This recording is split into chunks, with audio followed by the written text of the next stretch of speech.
കന്യകാമറിയമേ, മനുഷ്യകുലം മുഴുവൻ്റെയും മാതാവും മധ്യസ്ഥവും സഹായവും സംരക്ഷയുമാകുവാൻ ദൈവം മുൻകൂട്ടി തിരഞ്ഞെടുത്തിരിക്കുന്ന അങ്ങയെ ഞങ്ങൾ വണങ്ങുന്നു. ഞങ്ങളുടെ കുടുംബത്തിൻ്റെ മാതാവും സംരക്ഷകയുമായി ഇന്ന് ഞങ്ങൾ അങ്ങയെ സ്വീകരിക്കുന്നു. അമ്മേ, അങ്ങയുടെ ശക്തമായ സംരക്ഷണത്താൽ ആത്മീയവും ശാരീരികവുമായ എല്ലാ ആപത്തുകളിൽ നിന്നും, പ്രത്യേകിച്ച് പൈശാചിക ശക്തികളുടെ ഉപദ്രവങ്ങൾ, അഗ്നിബാധ, ജലപ്രളയം, ഇടിമിന്നൽ, കൊടുങ്കാറ്റ്, ഭൂമികുലുക്കം, വാഹന അപകടങ്ങൾ എന്നിവയിൽ നിന്നും, കള്ളന്മാർ, അക്രമികൾ എന്നിവരിൽ നിന്നും ഞങ്ങളെയും ഞങ്ങളുടെ ഭവനങ്ങളെയും സംരക്ഷിക്കണമേ. ഈ ഭവനത്തിൽ വസിക്കുന്ന എല്ലാവരും അങ്ങയുടെ സ്വന്തമായതുകൊണ്ട് എല്ലാ അത്യാഹിതങ്ങളിൽ നിന്നും ശാരീരിക അസുഖങ്ങളിൽ നിന്നും ഞങ്ങളെ സംരക്ഷിക്കണമേ.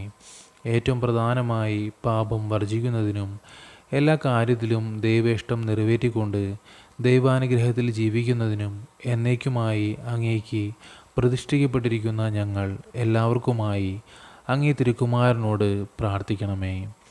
ആമീൻ. സ്വർഗസ്ഥനായ ഞങ്ങളുടെ പിതാവേ, അങ്ങയുടെ നാമം ഉചിതമാകണമേ. അങ്ങയുടെ രാജ്യം വരണമേ. അങ്ങയുടെ തിരുമനസ് സ്വർഗ്ഗത്തിലെ പോലെ ഭൂമിയിലുമാകണമേ. അന്നു വേണ്ടുന്ന ആഹാരം ഇന്ന് ഞങ്ങൾക്ക് തരണമേ. ഞങ്ങളോട് തെറ്റ് ചെയ്യുന്നവരോട് ഞങ്ങൾ ക്ഷമിക്കുന്നത് പോലെ ഞങ്ങളുടെ തെറ്റുകൾ ഞങ്ങളോട് ക്ഷമിക്കണമേ. ഞങ്ങൾ പ്രലോഭനങ്ങളിൽ ഉൾപ്പെടുത്തരുതേ, തിന്മയിൽ നിന്ന് ഞങ്ങൾ രക്ഷിച്ചു കൊള്ളണമേ. നന്മ നിറഞ്ഞ മറിയമേ, സുസ്തി, കർത്താവ് അങ്ങയോടുകൂടെ സ്ത്രീകളിൽ അങ്ങ് അനുഗ്രഹിക്കപ്പെട്ടവളാകുന്നു. അങ്ങയുടെ ഉദരത്തിൻ്റെ ഫലമായ ഈശോ അനുഗ്രഹിക്കപ്പെട്ടവനാകുന്നു. പരിശുദ്ധ മറിയമേ, തമ്പുരാൻ്റെ അമ്മേ, പാപികളായ ഞങ്ങൾക്ക് വേണ്ടി ഇപ്പോഴും ഞങ്ങളുടെ മരണസമയത്തും തമ്പുരാനോട് അപേക്ഷ കൊള്ളണമേ. ആമേൻ.